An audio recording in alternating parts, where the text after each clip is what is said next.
طرح سورۃ البقرہ کی آخری 2 آیات بھی بہت اہمیت کی حامل ہیں، اور ان کی ایک فضیلت جو یہاں پتہ چلتی ہے کہ ان کو پڑھ کر اگر کوئی شخص دعا کرتا ہے تو وہ دعا قبول ہوتی ہے۔ ایک اور حدیث میں آتا ہے، عبداللہ بن مسعود سے روایت ہے کہ جب رسول اللہ صلی اللہ علیہ وسلم معراج پر تشریف لے گئے، رسول اللہ صلی اللہ علیہ وسلم کو وہاں 3 چیزیں دی گئی تھی، ایک تو 5 نمازیں، دوسری سورۃ البقرہ کی یہ آخری آیات، اور تیسری آپ کی امت میں سے اس شخص کے باقی تمام تباہ کرنے والے گناہوں کو اللہ نے بخش دیا جو اللہ کے ساتھ کسی کو شریک نہ ٹھہرائے، جو شرک نہ کرے۔ تو یہ 3 چیزیں ملی تھی جن میں نماز کا ذکر عام طور پر ملتا ہے کیونکہ اس کے بارے میں مزید وضاحت سے احادیث بھی ہیں۔ تو اس حدیث سے کیا پتہ چلتا ہے کہ سورۃ البقرہ کی آخری 2 آیات عرش کے نیچے سے ایک خاص خزانے سے نصیب ہوئی ہیں، اور یہ نبی صلی اللہ علیہ وسلم ہی کو ملی ہے، باقی انبیاء کو نہیں دی گئی۔ ایک اور روایت سے پتہ چلتا ہے، نعمان بن بشیر سے روایت ہے کہ نبی صلی اللہ علیہ وسلم نے فرمایا کہ اللہ تعالیٰ نے آسمان و زمین پیدا کرنے سے 2000 سال پہلے ایک کتاب لکھی، اس کتاب میں سے 2 آیات اتاری جن کے ساتھ سورۃ البقرہ کو ختم کیا۔ کب کی بات ہے یہ؟ زمین و آسمان کے پیدا کرنے سے 2000 سال پہلے کی بات۔ قلم کب پیدا ہوا تھا؟ 50,000 سال پہلے، باقی چیزوں کی تخلیق کے۔ جس گھر میں 3 رات یہ آیات پڑھی جائیں شیطان اس کے قریب نہیں آتا۔ رسول اللہ صلی اللہ علیہ وسلم نے فرمایا، مجھے سورۃ البقرہ کی آخری آیات عرش کے نیچے ایک خزانے سے دی گئی، مجھ سے پہلے یہ آیات کسی نبی کو نہیں دی گئی، یعنی یہ آپ کی خاص خصوصیت ہے کہ آپ کو یہ نصیب ہوئی۔ اور پھر ایک اور جگہ یہ بات بھی پتہ چلتی ہے ان آیات کے بارے میں کہ جو شخص رات کے وقت ان آیات کو پڑھ لیتا ہے تو وہ اسے ہر چیز سے کافی ہو جاتی۔ تو آپ اس کو اپنی عادت بنا سکتے ہیں، رات کو سونے سے پہلے پڑھ لیں، یا کسی نماز میں پڑھ لیں، مغرب یا عشاء کی نماز میں پڑھ لیں، یا ویسے ہی بیٹھ کے پڑھ لیں، کیونکہ ان کی فضیلت بہت زیادہ ہے۔ عبداللہ بن عباس بیان کرتے ہیں کہ ایک دن جبریل علیہ السلام نبی صلی اللہ علیہ وسلم کے پاس بیٹھے ہوئے تھے کہ ایک بہت زور کی آواز سنی۔ جبریل علیہ السلام نے اپنا سر اٹھایا اور کہا کہ آسمان کا ایک دروازہ ہے جو آج کھلا ہے، آج سے پہلے یہ کبھی نہ کھولا گیا۔ پھر اس سے ایک فرشتہ اترا۔ جبریل علیہ السلام نے کہا کہ یہ ایک فرشتہ ہے جو آج سے پہلے کبھی زمین پر نہیں اترا۔ فرشتے نے سلام کیا اور کہا کہ آپ صلی اللہ علیہ وسلم کو 2 نوروں کی خوشخبری ہو جو آپ کو عنایت ہوئے ہیں، آپ سے پہلے یہ کسی نبی کو نہیں دیے گئے، اور دوسری سورۃ البقرہ کی آخری آیات، کوئی حرف اس میں سے تم نہ پڑھو گے کہ اس کی مانگی ہوئی چیز تمہیں نہ ملے، یعنی اس کو پڑھ کر اور دعائیں بھی قبول ہوتی ہیں۔ تو ان آیات کا ترجمہ جو ہے وہ آپ دیکھ سکتے ہیں قرآن پاک ترجمے والے سے، لیکن یہ ہے کہ جو خاص بات ان آیات میں کی گئی ہے، پہلے تو اس میں ایمان پر بات ہے کہ رسول خود بھی ایمان لائے ہیں اور سارے مومن بھی۔ کن کن چیزوں پر؟ اللہ پر، ملائکہ پر، کتب پر، رسول پر۔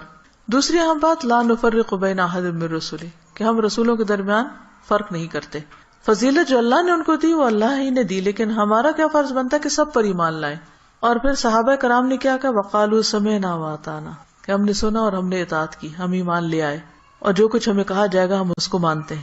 ہمیں اس کے بدلے کیا چاہیے؟ غفرانک، تیری بخشش چاہیے۔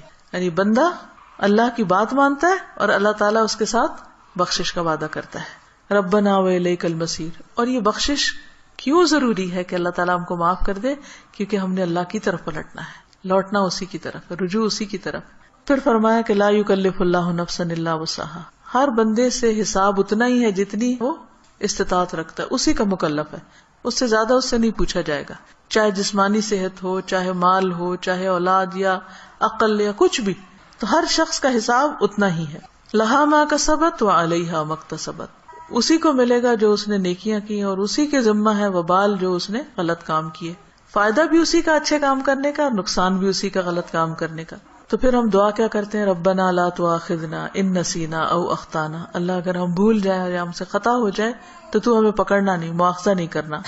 ربنا ولا تحمل علینا اصرا کما حملتہ علی الذین من قبلنا، اللہ ہم پر وہ بوجھ نہ ڈالنا جو ہم سے پہلے لوگوں پہ ڈالا، یعنی ان کی شریعتیں جو تھی وہ مشکل تھی، ہماری شریعت بہت آسان ہے۔ مثلا نبی صلی اللہ علیہ وسلم جب حج پہ تشریف لے گئے تو آپ نے کچھ ریچولز کی ایک ترتیب بتائی، لیکن چونکہ کراؤڈ بڑا تھا تو اس ترتیب میں کچھ لوگوں نے فرق کر دیا۔ کیا تھا کہ جیسے آپ پہلے رمی جمار کریں، پھر اس کے بعد سر منڈائیں، پھر اس کے بعد احرام کھول دیں، لیکن کچھ لوگوں نے اس ترتیب کو آگے پیچھے کر دیا، تو اس پر آپ نے فرمایا لا حرج، لا حرج، کوئی حرج نہیں، کوئی نقصان نہیں۔ تو یہ ہمارے دین کی ایک سہولت ہے، آسانی ہے۔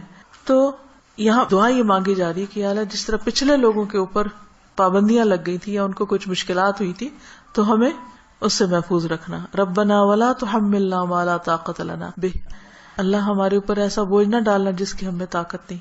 اب دیکھیے کہ اگر ہم امن سے ہیں، سلامت ہیں، ہم سانس لے رہے ہیں، کھا پی رہے ہیں، جس کا مطلب اللہ کی رحمت ہے ہم پر. کوئی بھی چیز آپ دیکھیں کہ کسی وقت بھی آؤٹ آف کنٹرول ہو سکتی. سورج کسی وقت آؤٹ آف کنٹرول ہو سکتا ہے، ستارے آپس میں ٹکرا سکتے ہیں، زمین کے اندر سے لاوا ابل سکتا ہے، زلزلہ آ سکتا ہے. انسان کسی کام کرنے کی سکت نہ رکھے، بیٹھے بٹھائے اس کو کچھ ہو سکتا ہے. اس کے بولنے کی قوت، اس کے دیکھنے کی، اس کے سننے کی کچھ بھی چھن سکتی ہے. تو اللہ تعالیٰ سے ہم دعا کرتے کہ یا اللہ ہم پر وہ بوجھ نہ ڈال جس کے اٹھانے کی ہم میں سکت نہیں، یعنی ایسی کسی آزمائش میں نہ ڈالنا کہ جس سے ایمان جانے کا خطرہ ہو. کچھ دن پہلے مجھے کسی نے فون کیا اور بتایا کہ فلاں جگہ پر جو لوگ قید ہوئے تھے ان میں سے ایک کو 40 سال کی قید و مشقت کی سزا سنائی گئی. جگہ کا نام میں ویسے نہیں لے رہی کہ پھر پن پوائنٹ ہو جاتا ہے کہ کہاں کی بات. تو میری بیٹی نے کہا کہ میرے ذہن سے یہ بات اتر ہی نہیں رہی، کیونکہ جو اس آدمی کی بیوی تھی اس نے فوراً ہی خلا لے لی کہ میں تم اتنا ویٹ نہیں کر سکتی، اور حالانکہ اس کی بچی بھی تھی چھوٹی. اور 40 سال تک کون جیتا ہے ماں باپ میں سے، بہن بھائیوں میں سے، کہ جو اس کو پیچھے ملنے کے لیے جائیں.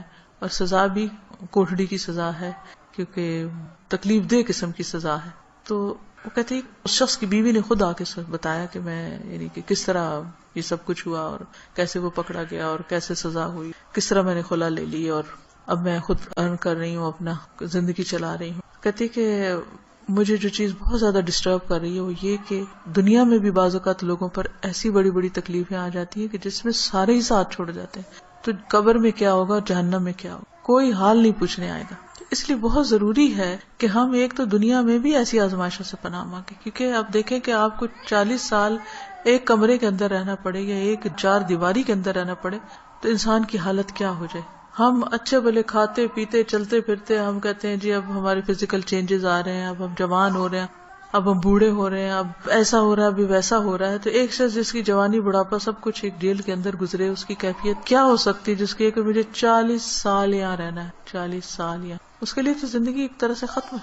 تو میں نے اس کو سمجھایا کہ دیکھو 40 کے بعد نکلے گا تو صحیح نا، اگر زندہ رہا. اول تو پتہ نہیں کب تک زندہ ہے. سوچو ان لوگوں کے بارے میں، تم اس سے زیادہ ڈسٹرب ہو تم ان کے بارے میں کہ جو قبر میں اس سے بڑی جیل میں، اور جو آخرت میں پکڑے جانے والے ہیں. ان کا کیوں نہیں تم سوچ رہی؟ ان کے لیے کچھ کرو. ہم سب کا فرض بنتا ہے کہ کوئی اچھی بات ہمیں پتا ہے تو ہم دوسروں کے ساتھ شیئر کرتے رہیں تاکہ وہ بھی گناہوں سے بچیں. اسی سے آپ سوچیں کہ دنیا میں 40 سال ایک جیل میں گزارنا ایک وحشت ناک تصور لگتا ہے، کیونکہ ہم ریلیٹ کر سکتے ہیں نا اس کو.